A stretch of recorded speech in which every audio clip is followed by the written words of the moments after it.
Inch'Allah Ta'ala, aujourd'hui on va commencer le livre Nukhbatul Fikr. On va pas continuer avec l'introduction pour aujourd'hui. Il se peut qu'Inch'Allah Ta'ala, le prochain cours, on revienne à l'introduction pour prendre les points qu'on n'a pas encore pris. Mais Inch'Allah, aujourd'hui, on va commencer avec Nukhbatul Fikr. Sauf qu'avant de commencer, Inch'Allah Ta'ala, je veux être sûr que tout le monde a compris ce qu'on a vu au cours passé. Donc déjà, d'abord, dites-moi ce qu'on a vu au cours passé. On va, Inch'Allah Ta'ala, ceux qui se rappellent, ceux qui prennent des notes, de quoi est-ce qu'on a parlé au cours passé?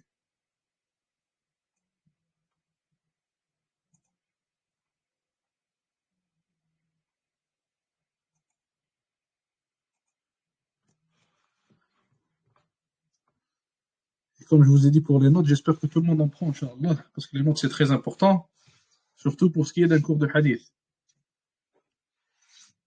Le cours de hadith, c'est pas comme le cours de aqidah, ou alors c'est pas comme une halaqa qu'on écoute, qui est de passage.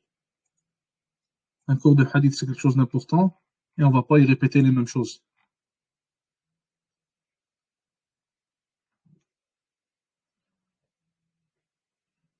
Pour l'instant, il y a un frère qui répond, j'attends les autres réponses, Inch'Allah. Qu'est-ce qu'on a vu au cours passé?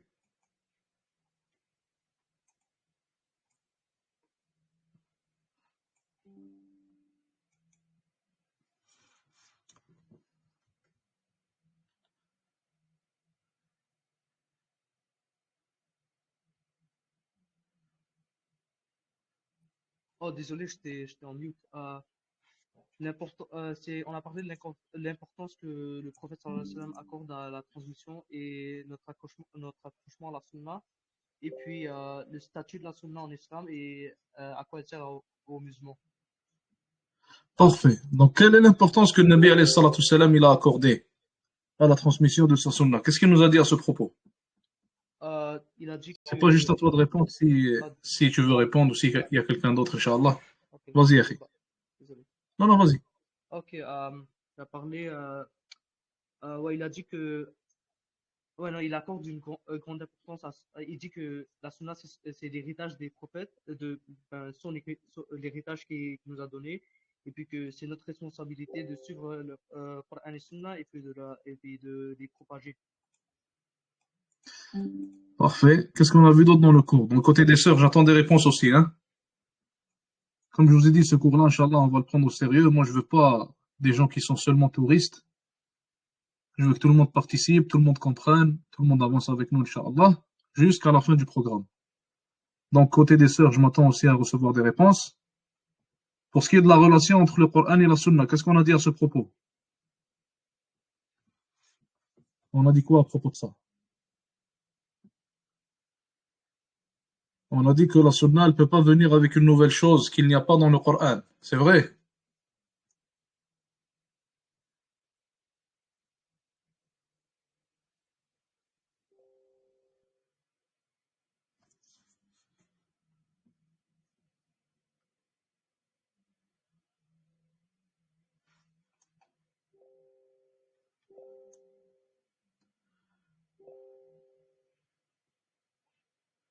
La Sunna appuie ce qu'il y a dans le Coran. Ça veut dire qu'elle vient seulement pour appuyer le Coran.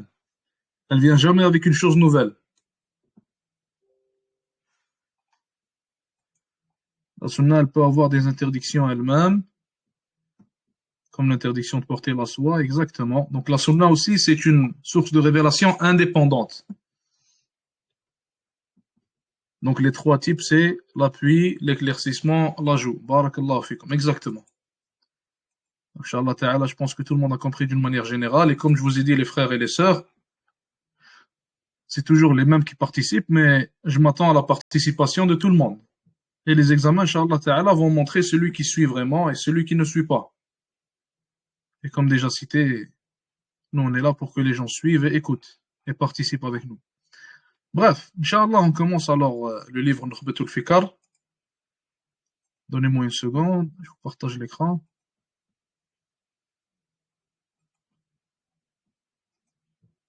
Est-ce que vous voyez l'écran? Vous ne le voyez pas, hein?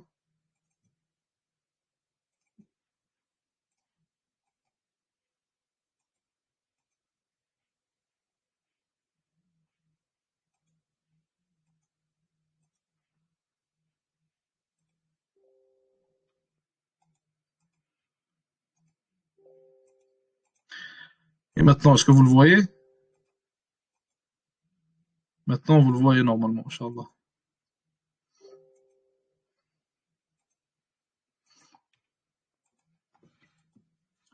Maintenant, vous le voyez normalement, c'est normal, c'est parce qu'on a changé de livre. Tout le monde le voit, Inch'Allah, on commence.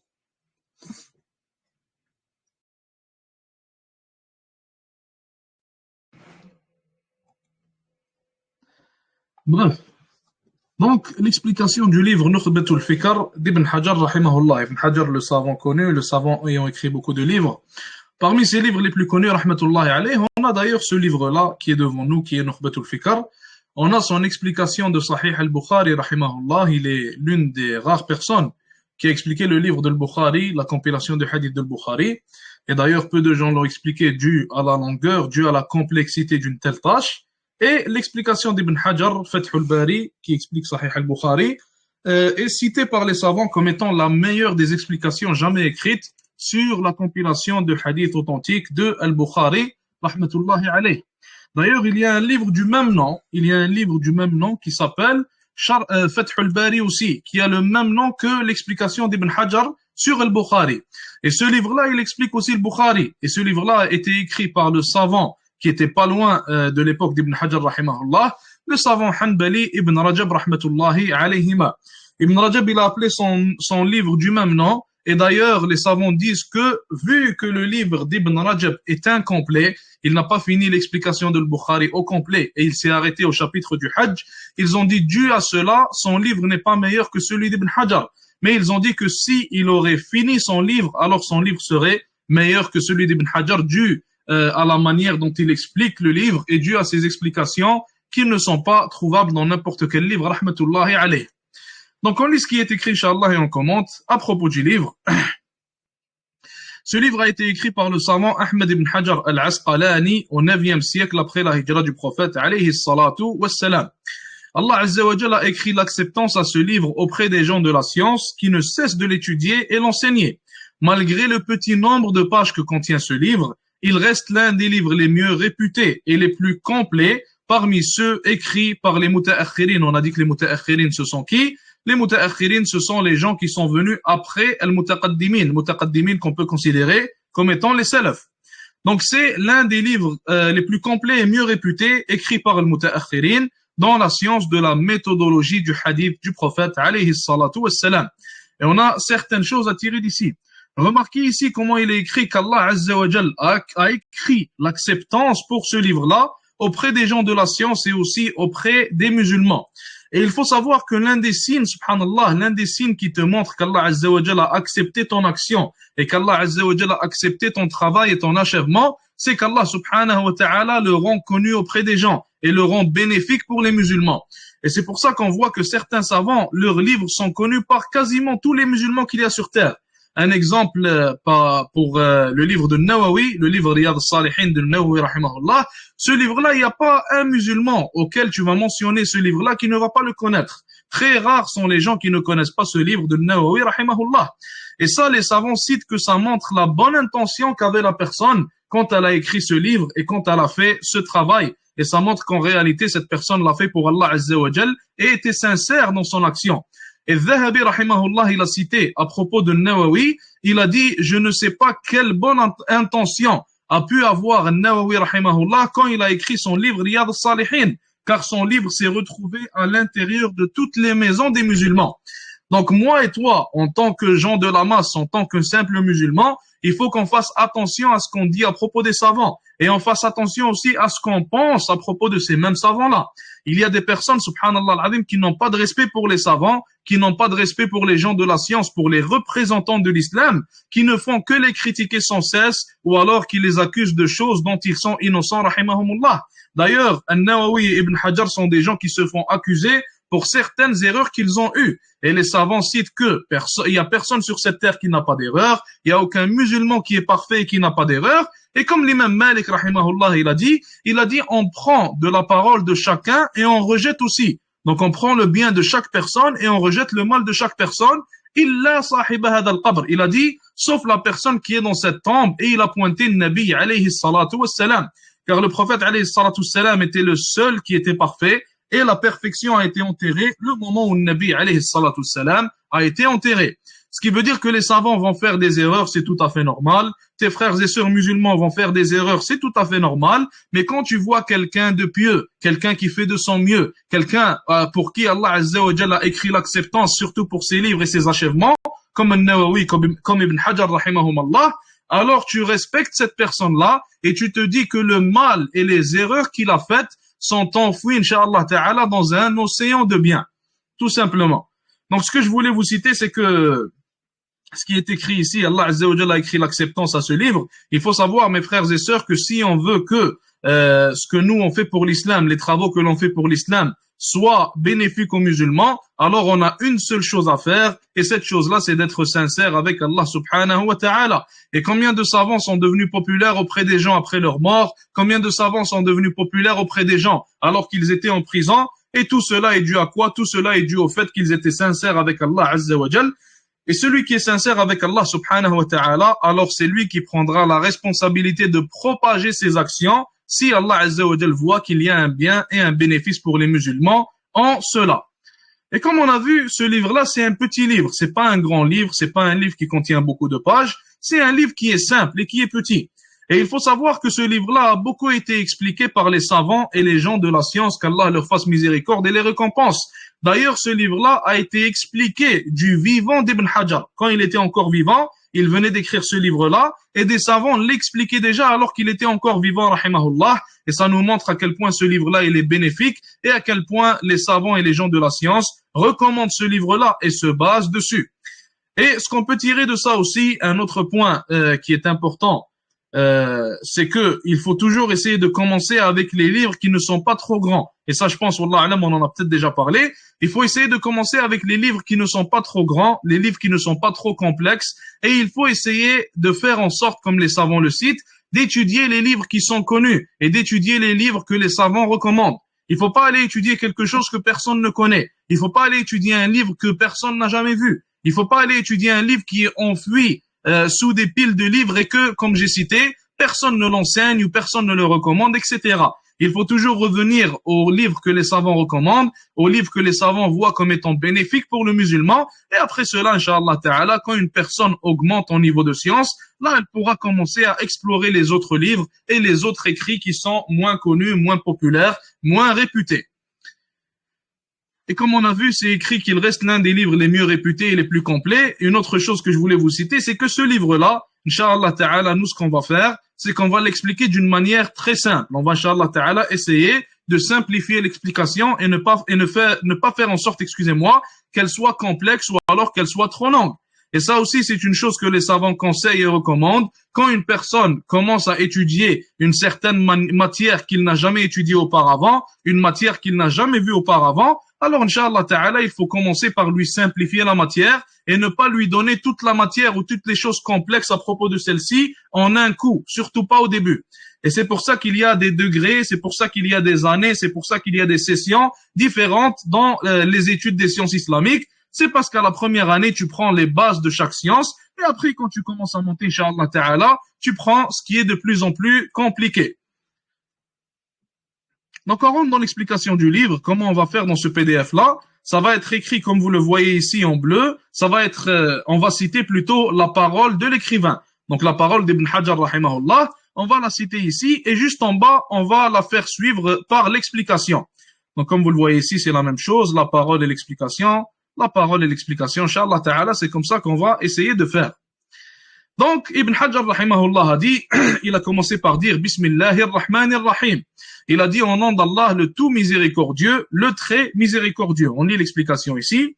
L'écrivain, rahimahullah, a commencé son livre par le nom d'Allah. Prenons exemple sur le livre d'Allah, subhanahu wa ta'ala, dont toutes les surahs commencent par le nom d'Allah, à l'exception de surat al-Tawbah. Ce qui veut dire ici que d'après ce qu'on vient de lire, toutes les surahs qu'il y a dans le Coran, commence par Bismillah ar-Rahman ar-Rahim, sauf surat al-Tawbah. Ça veut dire que vu qu'on a 114 surat dans le Coran, on a 113 fois Bismillah ar-Rahman ar-Rahim dans le Coran. C'est vrai ou non?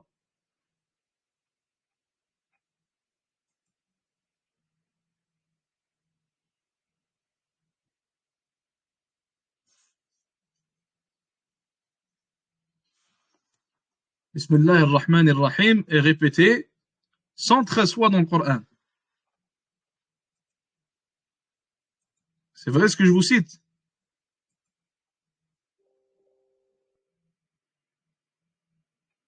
114 si on compte Surat An-Naml. Exactement. C'est exactement ça.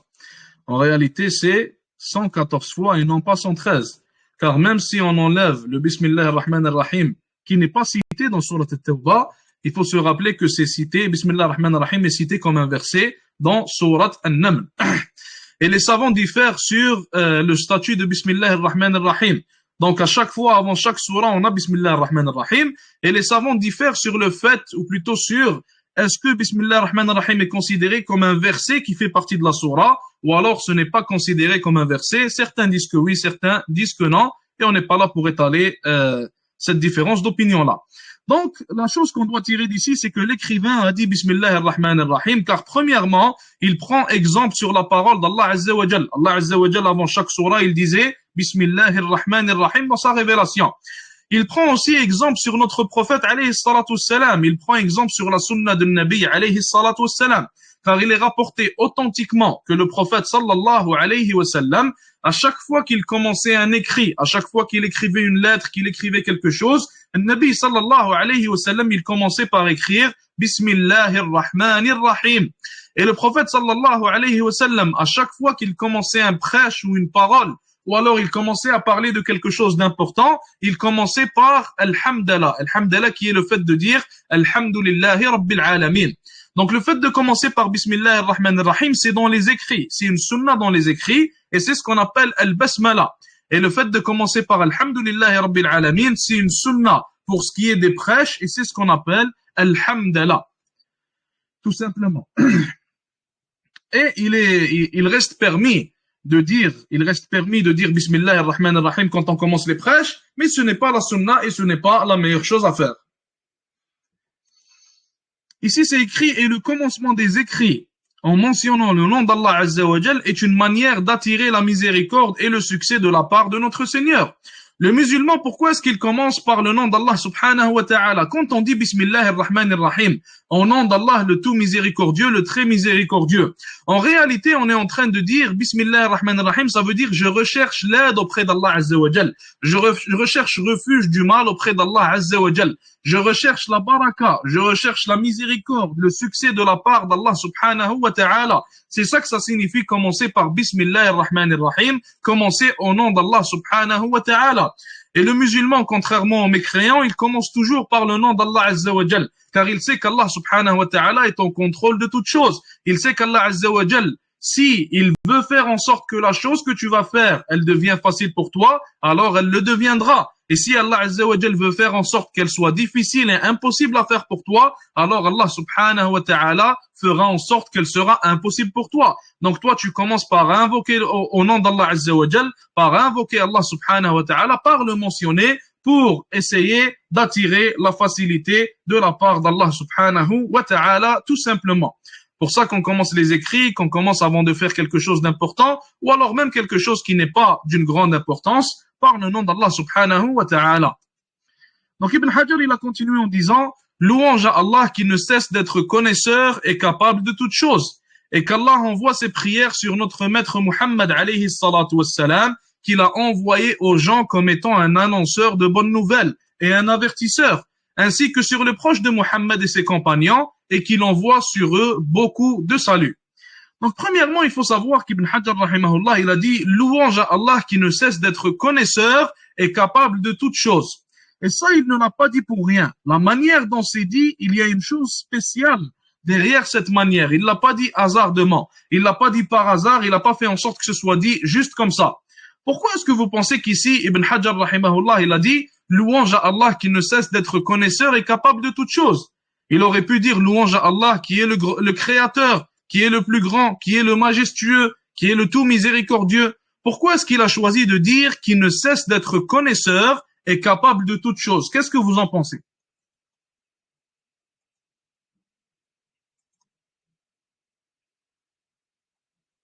La surah qui compte deux basmalas, c'est surah Al-Naml, oui.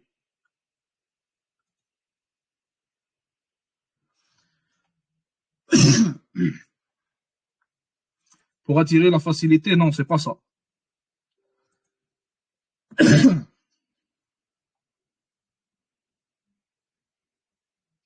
Est-ce que la basmala est une révélation aussi? Oui, c'est une révélation. Ça a été révélé avec le Coran. Est-ce qu'on ne peut pas dire que la sunna d'Allah Azza wa Jal, c'est de commencer avec la basmala? Si, on peut dire ça. Allah Azza wa Jal, il commence par la basmala. En fait, pourquoi est-ce qu'Ibn Hajar, il a dit qu'Allah Azza wa Jal, c'est le plus connaisseur et il ne cesse d'être connaisseur? C'est parce qu'il commence à t'expliquer de la connaissance. Il est en train de te donner de la connaissance. Et les savants citent qu'il est bon de faire les louanges d'Allah Azza wa Jal et de citer les noms d'Allah subhanahu wa ta'ala qui sont en lien avec l'action que tu es en train de faire ou alors avec l'invocation que tu es en train de faire. Mathalan, par exemple, celui qui est en train d'invoquer Allah Azza wa Jal pour le pardon de ses péchés, est-ce qu'il va commencer à appeler Allah Azza wa Jal par son nom Al-Jabbar? Est-ce qu'il va commencer à dire, Ya Allah, toi qui es très dur en punition, pardonne-moi, toi qui es très dur en châtiment, pardonne-moi? Bien sûr que non, il va pas faire ça. Plutôt, il va dire, Ya Allah, toi qui es tout miséricordieux, toi qui pardonnes tous les péchés, pardonne-moi mes péchés. Donc il va invoquer Allah Azza wa Jal avec des noms et des attributs qui sont en lien avec son invocation. Si tu invoques Allah Azza wa Jal pour qu'il te rende riche, par exemple, pour qu'il t'accorde une certaine richesse, alors tu vas dire, Ya Allah, toi qui es le plus riche, toi qui détiens toutes choses, accorde-moi telle et telle chose. Donc tu vas invoquer Allah Azza wa Jal par des noms et des attributs qui sont liés à ton invocation. De même, lorsque tu écris un livre, si tu écris un livre, mathalan, qui rappelle aux gens l'importance d'avoir un cœur pur, l'importance d'avoir un cœur saint, alors dans ce cas-là, tu pourrais dire, Ya Allah, toi qui détiens les cœurs entre tes doigts, fais en sorte que nos cœurs soient purs, par exemple. Ou alors louange à Allah qui détient les cœurs entre ses doigts, par exemple. Et dans ce cas-là, il a été bon de la part d'Ibn Hajar, rahimahullah, qu'Allah lui fasse miséricorde et le récompense, de dire louange à Allah qui ne cesse d'être connaisseur. Car tout simplement, Ibn Hajar est en train de nous apprendre une connaissance et il est en train de nous apprendre de la science religieuse. Et Allah Azza wa Jal, c'est le plus connaisseur et c'est le connaisseur de toutes choses. Donc, ça bénéficie à celui qui est en train de lire, car ça va te rappeler que même si tu arrives à comprendre tout ce qu'il y a dans le livre, dans ce livre-là, alors tu dois garder l'humilité et rester humble, car Allah Azza wa Jal, il est connaisseur de toutes choses et sa connaissance est bien au-dessus de la tienne. Et malgré le niveau de connaissance auquel tu arrives, alors rappelle-toi que, comme Allah Azza wa Jal a dit dans le Coran, wa fawqa kulli dhi ilmin alim. Et au-dessus de chaque personne qui a de la connaissance, il y a Al-Alim. Al-Alim, c'est celui qui est connaisseur de toutes choses, et c'est Allah subhanahu wa ta'ala selon certains tafasirs. Et après, il a dit, est capable de toutes choses. Donc, pourquoi est-ce qu'il va nous citer ici qu'Allah Azza wa Jal est capable de toutes choses? Tout simplement car tu as besoin qu'Allah subhanahu wa ta'ala te rende capable et te donne la capacité pour écrire ce livre-là. Et nous, on a besoin qu'Allah Azza wa Jal nous rende capable et nous donne la capacité pour étudier et comprendre ce livre-là. Donc, il a été bon de citer cet attribut d'Allah subhanahu wa ta'ala. Et juste après, il a dit, et qu'Allah envoie ses prières sur notre maître Muhammad alayhi salatu wassalam, qu'il a envoyé aux gens comme étant un annonceur de bonnes nouvelles et un avertisseur. Donc, on lit l'explication, inshallah. Beaucoup d'entre les savants débutent leur livre par la mention du nom d'Allah subhanahu wa ta'ala ainsi que par sa louange. Les louanges d'Allah sont une manière de montrer notre reconnaissance et d'augmenter les bienfaits qu'Allah envoie sur nous ou qu'Allah nous donne. Car il a dit dans son livre subhanahu wa ta'ala, et si vous remerciez, je vous rajouterai en bien. J'ai oublié le verset en arabe, subhanallah. Et si vous remerciez, je vous rajouterai en bien. Donc un autre bénéfice qu'on tire de cela, c'est que quand tu remercies Allah subhanahu wa ta'ala, il va te rajouter en ce bien-là. Et il va te rajouter en tous les biens, inshallah ta'ala, d'une manière générale. Donc ça, c'est un autre bénéfice que tu as après avoir remercié Allah subhanahu wa ta'ala. On continue. L'écrivain a aussi loué Allah Azza wa Jal en mentionnant sa connaissance et sa capacité sur toute sa création. En effet, nous avons besoin de savoir et de capacité pour pouvoir écrire un livre, mais l'on doit se rappeler que cette connaissance et cette capacité qu'Allah nous a donnée n'est rien comparé aux siennes. Il faut donc rester humble et reconnaître notre besoin vis-à-vis de notre Seigneur. Et ça te rappelle en réalité que tu es simplement un serviteur faible. Et Allah Azza wa Jal, s'il ne t'aurait pas donné la capacité de respirer, alors en ce moment, tu serais pas en train de respirer. Si Allah Azza wa Jal ne t'aurait pas donné la chance de te réveiller ce matin, alors tu serais parmi le nombre des morts et tu n'aurais pas pu te réveiller. Si Allah Azza wa Jal ne veut pas te donner la capacité de bouger ne serait-ce qu'un seul doigt, ou alors de bouger ne serait-ce que tes yeux, alors Wallah al-Azim, tu ne pourras rien bouger de ton corps. Il faut donc se rappeler de notre faiblesse, se rappeler de qui nous sommes réellement et se rappeler de la puissance d'Allah Azza wa Jal et de sa capacité. Et ça nous fera comprendre, Inch'Allah Ta'ala, que nous sommes constamment en besoin vis-à-vis d'Allah Azza wa Jal, qu'Allah nous accorde la sincérité et la compréhension. On continue, Inch'Allah. Puis l'écrivain demande à Allah d'envoyer ses prières et son salut sur le prophète alayhi salatu wassalam, ainsi que ses proches et ses compagnons.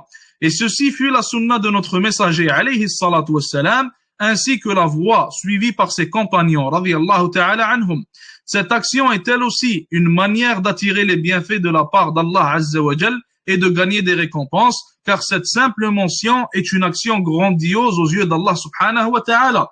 Et le prophète sallallahu alayhi wa sallam, il a dit, celui qui envoie des prières sur moi une seule fois, Allah azza wa jal en enverra sur lui 10 fois.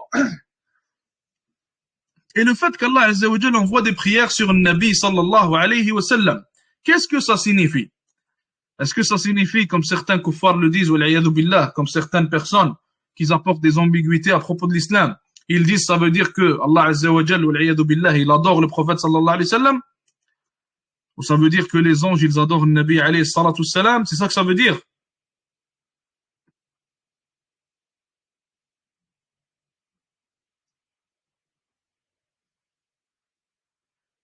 Il faut savoir que l'envoi de prière de la part d'Allah azza wa jal sur le Nabi sallallahu alayhi wa sallam, ça a une signification. Et notre envoi des prières sur le Nabi alayhi salatu salam, ça a une autre signification. Premièrement, il faut savoir que moi et toi, quand on dit sallallahu alayhi wa sallam, alors on est en train d'invoquer Allah subhanahu wa ta'ala, d'envoyer des prières et d'envoyer des salutations sur le Nabi alayhi salatu wa salam. C'est ça la signification que ça a, quand moi et toi on le fait. Et quand Allah azza wa jal il envoie des prières sur le Nabi alayhi salatu wa salam, les savants citent que ça signifie qu'Allah azza wa jal le mentionne fil mala'il a'la. Il le mentionne dans une assemblée, dans l'assemblée qui est haute. Allah azza wa jal le mentionne auprès des anges qui sont au gradé, auprès des anges qui sont rapprochés d'Allah subhanahu wa ta'ala. Et c'est tout simplement ça la signification de la mention du prophète alayhi salatu wassalam, ou plutôt de l'envoi des prières et des salutations sur le prophète alayhi salatu wassalam de la part d'Allah subhanahu wa ta'ala. Et le Nabi sallallahu alayhi wa sallam, il a dit dans le hadith, le véritable avare est celui qui entend la mention de mon nom sans prier pour moi. Donc la mention sur le Nabi, la mention plutôt du nom de Nabi alayhi salatu salam devrait faire en sorte qu'automatiquement tout musulman ils disent sallallahu alayhi wa sallam et il envoie des prières et des salutations sur le prophète sallallahu alayhi wa sallam. Malgré que les savants, beaucoup d'entre eux citent que l'obligation d'envoyer des prières sur le Nabi sallallahu alayhi wa sallam, ce n'est qu'une seule fois dans la vie. Donc si une personne dit sallallahu alayhi wa sallam une seule fois dans sa vie, alors il aura fait son obligation. Tu dois le dire au moins une fois dans ta vie par obligation. Et toutes les autres fois quand tu entends le nom de Nabi sallallahu alayhi wa sallam, c'est une recommandation de dire sallallahu alayhi wa sallam. Sauf que comme tu vois dans ce hadith-là, tu serais un véritable avare si tu entends le nom de Rasoul alayhi salatu salam, mais que tu fasses comme si tu n'avais rien entendu et tu n'envoies pas de prière sur le Nabi sallallahu alayhi wa sallam. Et celui qui fait ça d'ailleurs, c'est lui le perdant, car comme on a dit, c'est une source de grande récompense, ça attire la baraka, les bienfaits de la part d'Allah subhanahu wa ta'ala, et ça augmente la personne qui fait cela en grade. Et ça fait aussi en sorte qu'Allah azza wa jal, lui aussi va envoyer 10 prières sur toi, à chaque fois que tu en envoies une sur le Nabi, alayhi salatu salam. On continue, ceci est aussi la voie des salafs et des savants, de commencer par citer Allah azza wa jal, puis d'envoyer des prières sur son bien-aimé sallallahu alayhi wa sallam, qui nous a été envoyé comme annonciateur de la bonne nouvelle du paradis pour ceux qui le suivent et avertisseur de la mauvaise nouvelle de l'enfer pour ceux qui délaissent son suivi. Donc c'est ça tout simplement ce que ça signifie quand on dit que le Nabi alayhi salatu salam a été envoyé comme un bashir et un nadir. Le Nabi alayhi salatu salam, il a été envoyé comme annonciateur et il a été envoyé comme avertisseur. Qu'est-ce qu'on veut dire par annonciateur? Ça veut dire qu'il annonce la bonne nouvelle du paradis et des bienfaits pour ceux qui suivent son message. Et qu'est-ce qu'on veut dire par avertisseur quand Allah azza wa jal nous dit qu'il a été envoyé comme un avertisseur? Ça veut dire qu'il avertit les gens de l'enfer et il les avertit aussi de ce qu'il les attend comme châtiment s'ils délaissent son suivi et s'ils rejettent son message. Ibn Hajar, rahimahullah, il a dit après cela, il a dit amma ba'd, il a dit par après.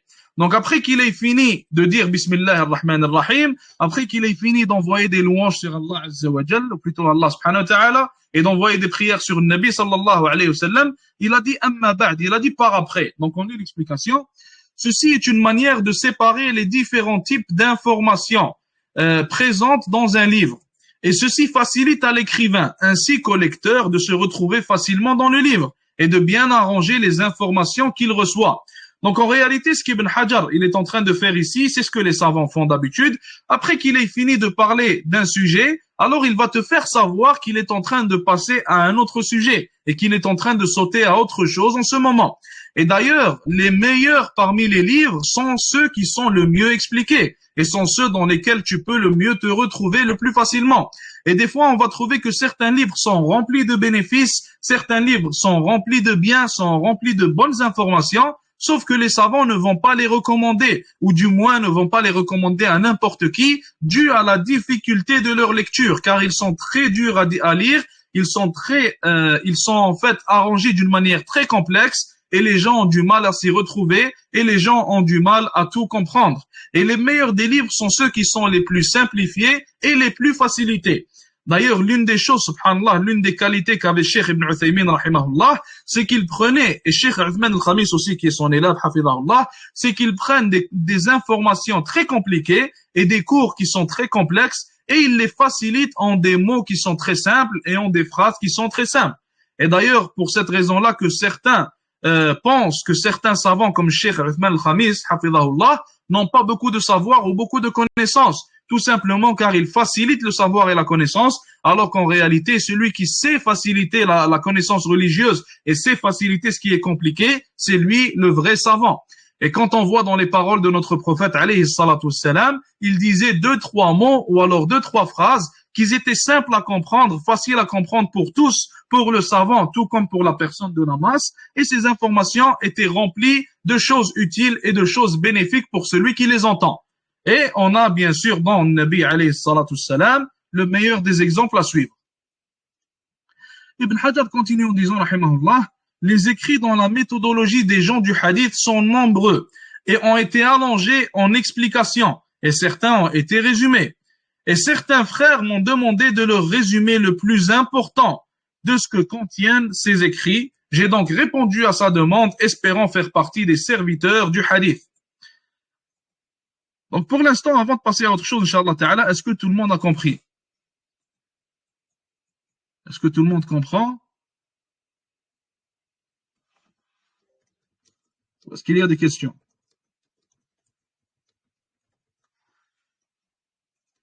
S'il y a des questions, Inch'Allah, citez-les maintenant, avant qu'on passe à autre chose. Tu veux que je remonte jusqu'où, Akhi? Je remonte jusqu'à quel point?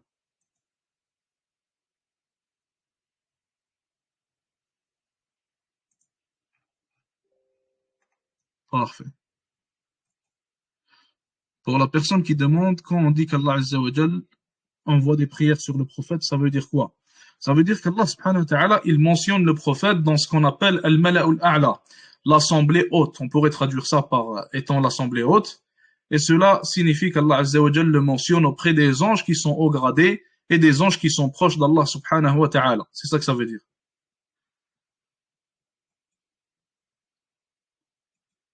Bref, tout le monde comprend, on passe à autre chose, Inch'Allah. Donc, quatrième point. Est-ce que le prophète, alayhi salatu wassalam, faisait des prières sur lui-même? Allahu a'lam, je ne sais pas. Quatrième point, Ibn Hajar, il dit, on a déjà lu le point, donc on passe directement, Inch'Allah, à l'explication. Donc, l'écrivain nous explique ici pourquoi il écrit ce livre. Et ça, c'est une chose qui est très importante.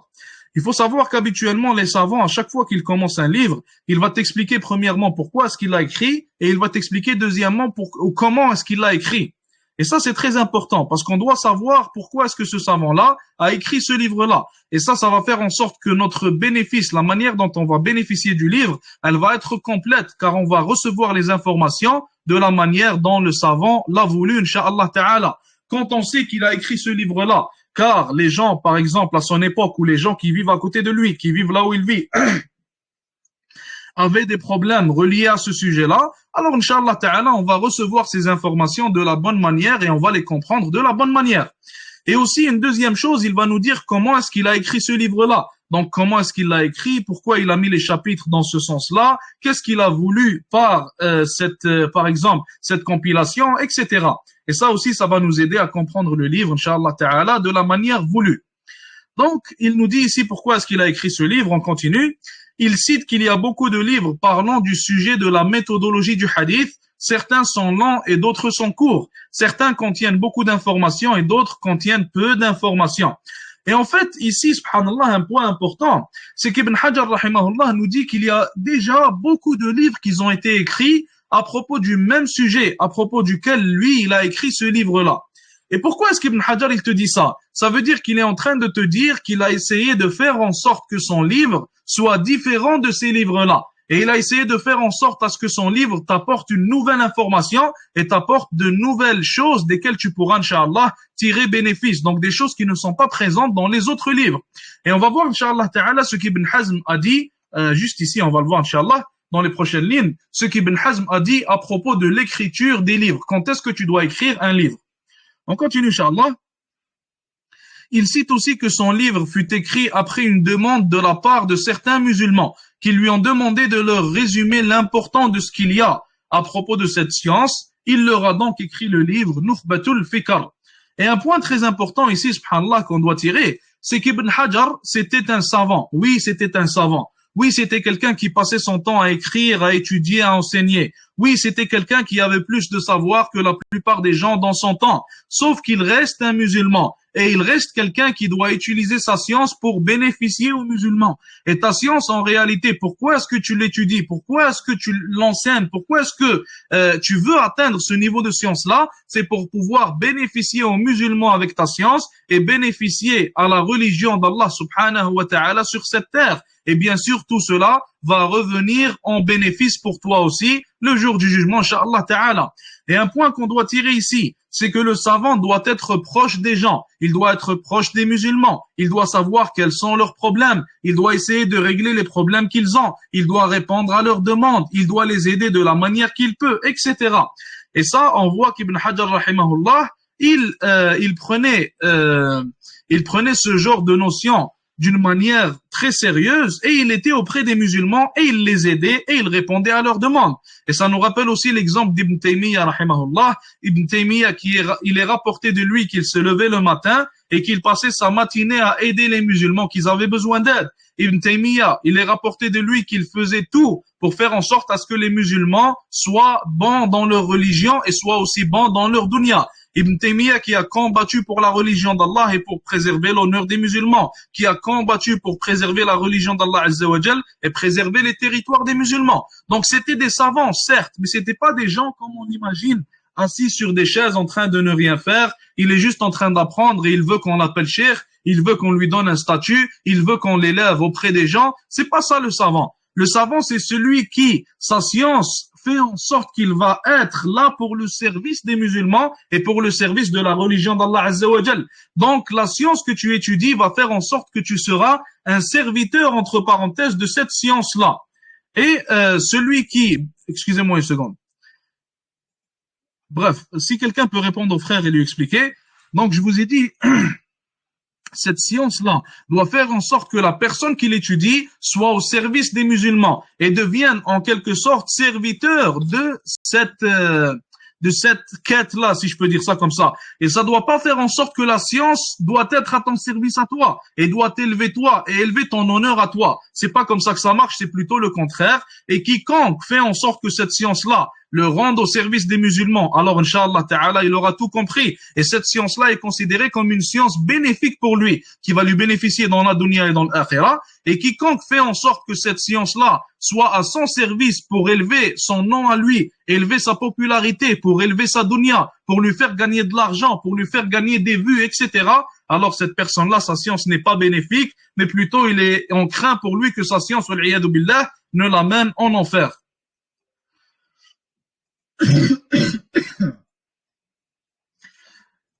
Bref. On continue, Inch'Allah. Donc, On continue la lecture et nous tirons de cela deux bénéfices. Le premier est que ce livre ne contiendra que ce qui est important. Il ne sera donc pas un livre expliquant tous les aspects à propos de cette science. Et le deuxième est que le savant doit être proche des musulmans, doit répondre à leurs demandes en leur éclaircissant ce qui n'est pas clair pour eux, leur expliquant ce qu'ils n'arrivent pas à comprendre, leur apprenant ce qu'ils ignorent, ainsi qu'en vivant leurs problèmes avec eux et en cherchant des solutions à leurs problèmes, surtout pour ce qui est des problèmes reliés à la compréhension de la religion d'Allah subhanahu wa ta'ala. Et subhanallah, il y a l'un des savants, Sabuni rahimahullah, qui est mort il y a quelques centaines d'années. Sabuni rahimahullah, il est rapporté de lui qu'il a entendu qu'il y a un groupe de musulmans, un peuple de musulmans qui n'avait pas assez de nourriture, un peuple de musulmans dans un certain territoire qui n'avait pas assez de nourriture et qui mourait de faim. Et ça l'a tellement atteint qu'il est tombé gravement malade. Et cette maladie a été la cause de sa mort. Donc là, on voit réellement quel savant et quel étudiant en sciences vit les problèmes des musulmans avec eux et essaye de régler les problèmes des musulmans. Et on voit quelle personne comprend réellement le hadith où le prophète sallallahu alayhi wa sallam dit que les musulmans ne sont comme un seul corps et nous dit aussi que ce corps-là, si une partie en est malade, alors tout le corps cherche, Inch'Allah Ta'ala, le remède et le médicament. Et sachez qu'Ibn Hazm, rahimahullah, a dit que les livres devraient être écrits pour les raisons suivantes. Donc Ibn Hazm ici, rahimahullah, il nous cite les raisons qui devraient pousser une personne à écrire un livre. Et ce qui est dit ici, c'est que si il n'y a pas la raison pour laquelle toi tu veux écrire un livre parmi ces raisons-là, alors bien sûr, tu devrais délaisser ce que tu es en train de faire et tu ne devrais pas écrire ce livre-là. Et quand je dis tu, bien sûr, on parle des savants, des étudiants en sciences avancées. Ce n'est pas pour tout le monde ou pour n'importe qui d'écrire un livre. Donc Ibn Hazm il a dit, rahimahullah, premièrement, une chose que personne n'a écrite avant lui. Ça veut dire tu écris un livre à propos d'une chose, d'un sujet que personne n'a écrit avant toi. Mathalan, si on regarde au jour d'aujourd'hui, les livres à propos de l'athéisme sont peu, il n'y en a pas beaucoup. Et il y a encore beaucoup de choses qu'on peut ajouter à cette science-là. Il y a encore beaucoup de choses qu'il reste à réfuter, etc. Donc, si des savants commencent à écrire des livres à ce propos, alors, Inch'Allah Ta'ala, ce sera une très bonne chose et ce sera une chose très bénéfique.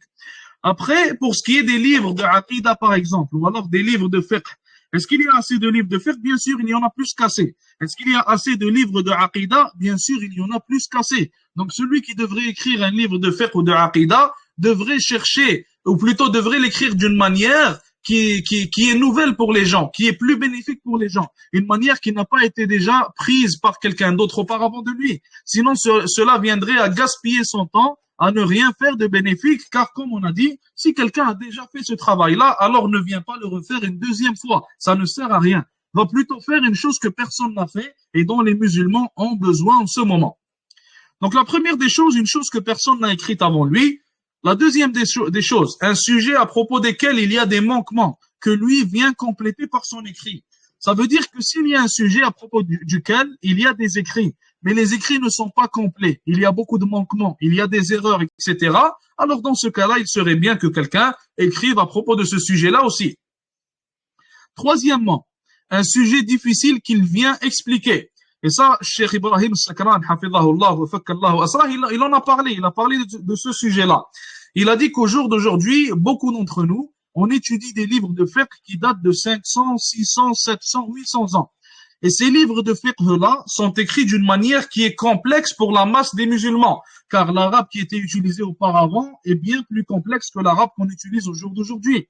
Donc, Cheikh Sakran, il a dit que l'une des meilleures choses qu'une personne peut faire au jour d'aujourd'hui, c'est de prendre ces livres-là et de les réécrire d'une manière avec laquelle il va vulgariser les termes et les rendre faciles à comprendre pour que ce soit bénéfique, Inch'Allah, pour la masse des musulmans. Et ça, c'est ce que cite Ibn Hazm ici, le fait qu'il vienne faciliter un sujet qui est difficile. Quatrièmement, un livre long qu'il vient résumer sans en changer le sens. Ça veut dire un livre qui fait 20 volumes, 25 volumes. Lui, il vient pour résumer ces 25 volumes-là, car peu sont les gens qui vont lire 25 volumes ou alors 20 volumes. Il va le résumer en 2-3 volumes sans changer le sens. Pourquoi sans changer le sens? Car tu dois quand tu viens et tu dis que tu veux résumer un livre, alors tu dois garder ce qui est dans ce livre-là et ne pas ajouter des choses de ta poche, ne pas rajouter des choses qui viennent de toi, ne pas changer le sens qu'a voulu l'écrivain de ce livre-là. Car le livre n'est pas le tien et tu n'as aucun droit à changer ce qu'il y a dans ce livre-là. Donc tu le résumes, mais tu gardes, Inch'Allah Ta'ala, le sens que voulait l'écrivain. Un autre point, une autre raison, un sujet dont les bénéfices sont séparés et lui vient les rassembler. Ça, qu'est-ce que ça veut dire? Ça veut dire, imaginons qu'il y a un sujet à propos duquel il y a beaucoup de livres. Et ces livres-là, on pourrait les compiler en un seul livre ce qui va faire en sorte que ça va être bénéfique pour les gens. Donc, s'il peut faire ça, alors qu'il le fasse. Une autre raison valide, un sujet non arrangé que lui vient arranger. Ça veut dire un sujet qui a été arrangé d'une mauvaise manière, etc. Lui, il va écrire un livre pour bien arranger ça, pour faire en sorte qu'il soit plus facile pour les musulmans. Ou un sujet à propos duquel son écrivain a fauté et lui vient corriger cette faute. Et d'ailleurs, subhanallah, Ibn Hazm, il a un livre qui s'appelle Maratib al-Ijma' et Ibn Taymiyyah, rahimahullah, il a écrit un livre pour répondre à ce livre-là. Il a repris le livre d'Ibn Hazm et il a écrit un livre qui s'appelle Naqd al-Maratib. Naqd al-Maratib qui est en quelque sorte une réponse au livre Maratib al-Ijma' d'Ibn Hazm et une correction pour les erreurs qu'il y avait et les manquements qu'il y avait dans le livre d'Ibn Hazm, rahimahullah. Et l'écrivain ne doit écrire que s'il en a la capacité, la science religieuse, la sagesse, l'intelligence, la vue lointaine et les autres qualités requises pour cela. Ça veut dire que l'écrit des livres islamiques, ce n'est pas pour tout le monde, ce n'est pas pour quelqu'un qui vient de se repentir, ce n'est pas pour quelqu'un qui a étudié 2, 3, 4 ans, ce n'est pas pour quelqu'un qui a très peu de sciences religieuses, non. Ou alors, ce n'est pas pour quelqu'un qui a étudié 15 ans, mais qui n'a pas de sagesse, qui n'a pas d'intelligence, qui ne voit pas loin. Donc, il y a beaucoup de qualités à avoir avant de pouvoir écrire un livre à propos de la religion d'Allah Azza wa Jal. Et ça aussi, ça s'applique au fait de parler de la religion d'Allah subhanahu wa ta'ala. Si tu ne satisfais pas aux conditions, et surtout à la première des conditions, qui est la connaissance et la science religieuse, alors tais-toi et ne parle pas de ce qui ne te concerne pas. Et comme tu te tais à propos des sujets que tu ne connais pas, des sujets mondains, à propos desquels tu n'as aucune science, alors tu devrais te taire aussi à propos des sujets religieux, des sujets qui parlent de la religion d'Allah Azza wa Jal, à propos desquels tu n'as aucune science. On continue, Inch'Allah.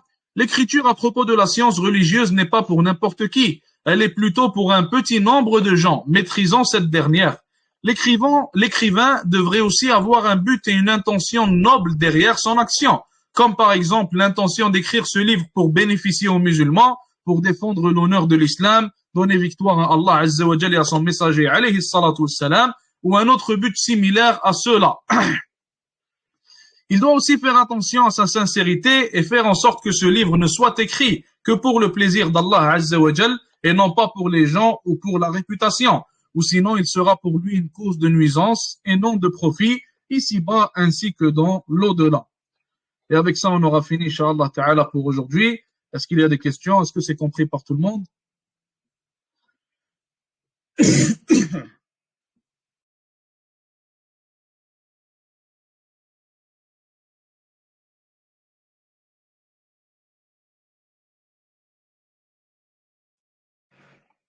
Tout le monde a compris, Inch'Allah? Ou est-ce qu'il y a des questions?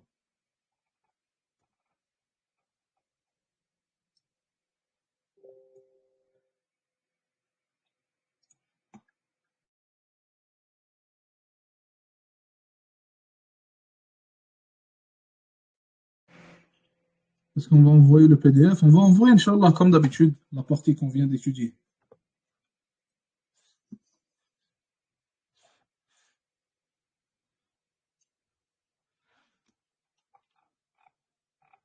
Il est possible qu'au prochain cours, ou plutôt peut-être dans la semaine, je vous enverrai, Inch'Allah, un PDF qui sera un test à propos de l'introduction qu'on a vue pour l'instant. Donc, testez vos connaissances, testez, Inch'Allah Ta'ala, voir ceux qui suivent ou non. Et le test sera facile, le test sera simple et petit. Il n'y aura rien de compliqué, Inch'Allah. Pour ceux qui ont écouté et suivi, il n'y aura pas de complications. Et avec ce test-là, on pourra voir qui suit réellement, Inch'Allah. Et on pourra voir aussi qui participe et qui est présent. Parce que là, on est 72 dans le canal, mais on est 26 dans le cours. Si on compte les gens qui reçoivent la rediffusion, ça fait 36 à peu près. Donc, il manque la moitié du canal qui ne sont jamais là dans les cours. Inch'Allah Ta'ala, on va commencer à sortir les gens qui ne viennent pas et qui ne prennent pas ça au sérieux, comme on avait cité au début, Inch'Allah Ta'ala. Donc, c'est quand qu'on va commencer les autres livres. Déjà, on va finir celui-là déjà, Inch'Allah. On vient de commencer celui-là, Nukhbatul Fikr, c'est le premier des livres. On va le finir, après on va voir pour les autres livres. Est-ce qu'on a droit aux notes pour les tests? Pour le premier des tests, l'introduction, peut-être que je vais vous laisser le droit, c'est pas un problème, parce que c'est pas un test qui va changer quelque chose. Comme je vous ai dit, c'est vraiment pour voir la compréhension, le suivi, pour voir aussi qui est sérieux et qui ne l'est pas. Juste pour ça. Donc ça va pas être compliqué. Pour les autres tests, non. Les autres tests, Inch'Allah, d'ailleurs, quand on va finir ce livre-là, il y aura un test. Il y aura un test pour chaque livre qu'on va finir. Et à la fin de chaque livre, on aura un test dans lequel vous n'aurez pas droit aux notes. C'est compris pour tous, Inch'Allah?